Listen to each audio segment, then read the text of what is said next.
Was I really baptized if the person who baptized me turned out to be not a believer?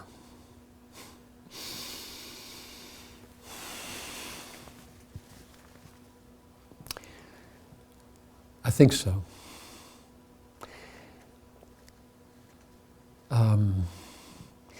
If you have a man who's in the water with you, and you are a believer, and he is self-deceived, and will come to the conclusion 10 years later that he was a hypocrite, and he leaves the ministry, and he leaves his wife, and he leaves the whole thing, and he throws it all away, and proves never to have been a believer. And at that moment, as a deceived unbeliever, he speaks the truth over you, and that's one thing. The main thing is because of 1 Peter 3:21, that it says baptism saves you, which is a scary word for a Baptist, but it says baptism saves you, not as the washing of water from the flesh, but as the appeal to God for a clear conscience.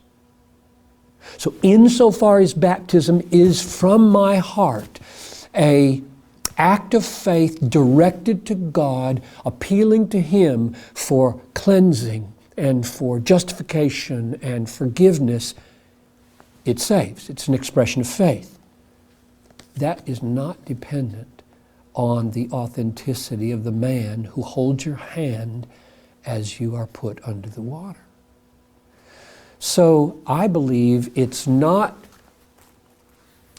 what's effective is not the words spoken over you by the priest or the pastor, but the authenticity of what's going from here up to God in the act of baptism.